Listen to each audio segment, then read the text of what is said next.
Okay, so today we're talking about something that's really honestly terrifying. You've worked 5, 10, 20 years on building a business, and then you turn around, you go in, and you're ready to sell, and you fumble the ball. Well, we're talking about not just fumbling it, we're talking about fumbling it on the 1 yard line, like leaving 6 or 7 figures on the table kind of fumble. Yeah, and ultimately, it could have been avoided. I mean, the book you wrote, Grow, Scale, and Exit, is one of the best that you've had. And ultimately, if somebody read that book, it would get them set up to not fumble the ball on the 1 yard line.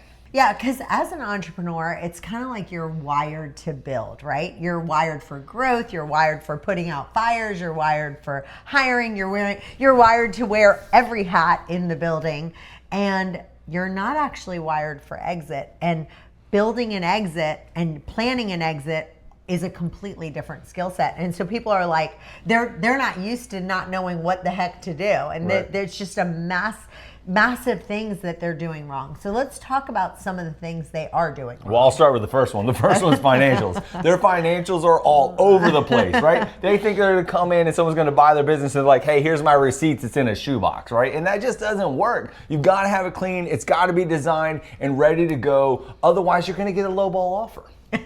I mean, we literally have seen people where there's like a shoebox of receipts from 2019. And it's like, oh my gosh. I mean, their financials are a mess. And I will tell you, one of the things that we can do for you, even if they are a complete mess, we have tools to be able to clean up everything. So don't worry. If they are a mess, we will clean them up in a jiffy. Easy. Completely do Easy. it. It's so easy for us now. We've got this down to a science. Well, they focused on growing the business, so ultimately they need to now have someone go clean up the financials, which is not a big deal. You didn't do it, you grew the business, now let's clean up the financials and get it ready. Yeah, and so like if you've been running personal expenses through the business to save taxes, which a lot of people do, let's just be honest about that, but it actually can really hurt your valuation. Which is beneficial for taxes. Yes, there's a good reason to do that. But you have to clean that up before you go to market. Mm-hmm. What we do is we do some add backs. So I'll give you a perfect example. One is like a really legitimate one that we just saw. One guy had a boat and he would put all his boating expenses on there, but he took that's where he got a lot of his clients and all of his good customers. So it's not like they weren't legitimate expenses. And I'm sure they would spend they'd spend $700 on gas in one day on the boat. Well, the new buyer's not gonna have that. So we can add all that money back. So let's give another mistake that people make. Well, the next one's timing, right? And so they may think that. So one person says, hey, I got 4 or 5 new clients this month, so I don't necessarily want to sell right now. And the problem with it is they think, well, that's going to be going and ongoing. And so they think the top that is going to keep chasing. And they chase it, and then what happens is there becomes a downturn. And so what you want to do is get the momentum, build it, and then again, like you did with the finances, we would change those finances, we would recast taking that new business and driving it forward. And with that recast on the uptick, you sell the potential of the business versus when you're going on the downside, the timing is bad, and now you can't sell on the potential, you sell on the demise. Well, one of the things, the burnout sell, that is the worst, because that's when people are like, screw it, I don't care, that's the absolute worst. But the other one is like the guy I talked to today, I start really caring about these people. You do. You know what I mean? Like, you really do. I really do. You lose sleep at night. I lose sleep at night over it because he's got actually a software business, and I know for a fact now is the time for him to sell it. If he wants to make top dollar, he needs to sell it like yesterday. Actually, you should have called me 2 years ago, but that's beside the point. But now all of a sudden I just talked to him and he's kind of like, I don't know, things are going really good. Maybe I should wait. And I'm thinking, oh my gosh, no, you should not wait. There's too much money on the table to take a risk. Yeah. So if you're burnout, you're tired, you've taken your foot off the gas, can be a problem. So you want to sell things when they're good and when you're growing, when you still have the energy to negotiate. Because if you wait until you have to sell, guess what? You've already lost leverage. And we have a guy right now, he even admitted he took the foot off the gas and took on debt. Took on a bunch of debt. He still has Doesn't an have SBA the right employees loan. now, yeah. And his wife is doing something else now. So it's just like, Come on, guys. Call us before it's too late. Yeah. You don't want to lose your leverage. Yep, that's right. Let's talk about number 3. Is understanding the market. And so, ultimately I've seen also one of these things where someone gets an interested party and they're thinking, I want to negotiate with this person. They lose all the leverage in the negotiating because they only have one buyer. It's no different than a buyer buying an off-market property. You want to be on the market so that you have leverage one offer against another. Not doing that is going to cost you money. So one of the things that I always say, that he hates when I say it, but I always say, you built a business so you think it's worth $10 million because you think it's your baby. And I'm the one who comes along and has to tell you that your baby is ugly. But I don't just tell you your baby's ugly. Right. I tell you how to make it look cute again, right? The market doesn't care about your emotional attachment. The market cares about the multiples of EBITDA. That's what it cares about. Well, the market is ruthless. Well, when we're looking at this, the other part of that is like the buyer is going to tell them their baby is ugly. And what we can do is be able to look at it, set up all the benefits of all the things that are strong and position it for a sale on what makes this business great, which are all the things you see as well. So you guys know I have my degree in math from Virginia Wesleyan College, and the market is ruthless and it's just math. That's why I love this business, because it's all math, right? Like it's like there's no inflated ego, there's no unrealistic price tag. Your business is just going to sit on the market, and the longer it sits, the more the buyers think something's wrong with it and it gets stale.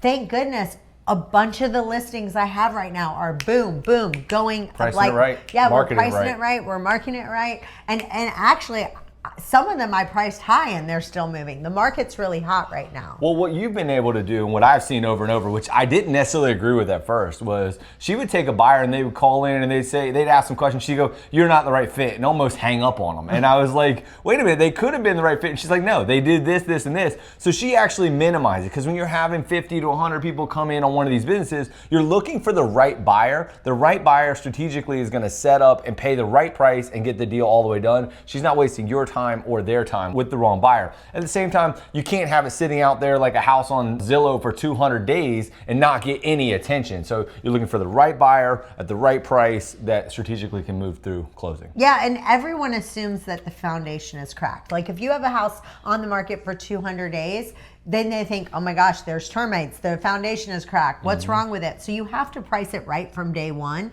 which brings us to the 4th point, which is legal stuff. So let's talk about legal stuff right now. All right, so ultimately all of your contracts have to be in order, right? All of your intellectual property needs to be organized. And so taking someone to go in that knows the process, knows the deal, knows what you're gonna set up for in your schedules, and then helps you organize that and get it right, it's just gonna make it smoother and easier as you're running through selling the business on top of running the business. Those two things collide. So organizing that ahead of time is crucial. Getting those contracts in place is really going to be a value for you. Yeah, so like if your leases aren't secure, if your intellectual property isn't actually owned by the company, the deal will fall apart in due diligence. And I'll give you an example, like for example, with a lease, right? So with the lease, one of the things that's a big deal is if you have a month-to-month lease, so you're thinking, oh, that's good. But if they have, let's say it's a massage parlor and you're on month-to-month lease, and the person has to go in and find another location, rebuild everything out.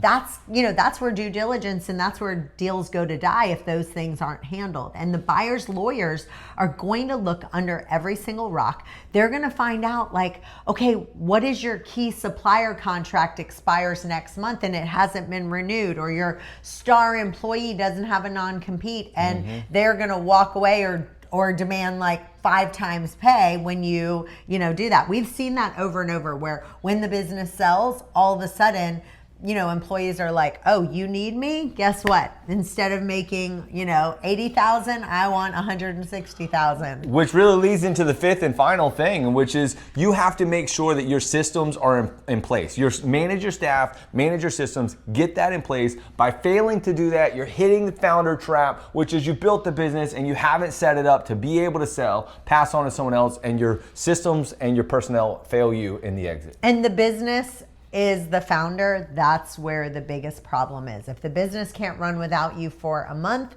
you don't have a business to sell. You have a job to sell, and no one wants to buy a job.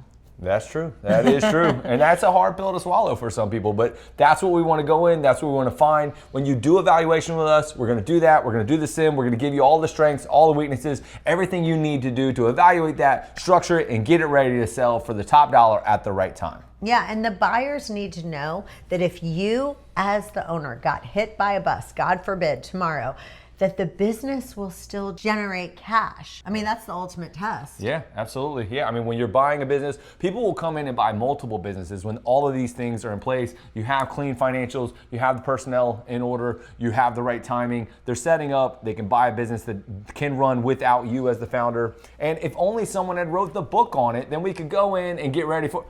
Where did that come from? All right, pick up your book today. Reach out to us. Obviously, thank you for watching all of our content. You can get a free chapter too. A free chapter? Yeah. Free. Completely free. It's a really good one to kind of get you going. And then if you want to get the whole thing, you can get it on Amazon. But let's kind of summarize for everyone who's listening who might want to sell one day. I think number one, we need to clean up your financials. Absolutely. We need to sell when you're growing, not when you're burnt out. That's right. Because like the guy today that I was just on the phone, he's like, yeah, but we're doing so good. I'm starting to have second thoughts. Mm-hmm. It's like, no, that's when you do need to sell. Which is also a benefit for him because he can hold strong to a good offer and a solid offer with a reasonable valuation, which is part of the deal. You need to know what your business is worth and hold to a right valuation. Trying to get too much can be greedy, and then and you need to be realistic about your valuation, and you need to get your legal house in order and build your system so the business runs without you. It sounds simple, but it's not actually easy. Yeah. Well, that's it for today's episode. Hopefully this gave you a lot of value, and we will see you next time. Yeah, so don't fumble the ball at the finish line.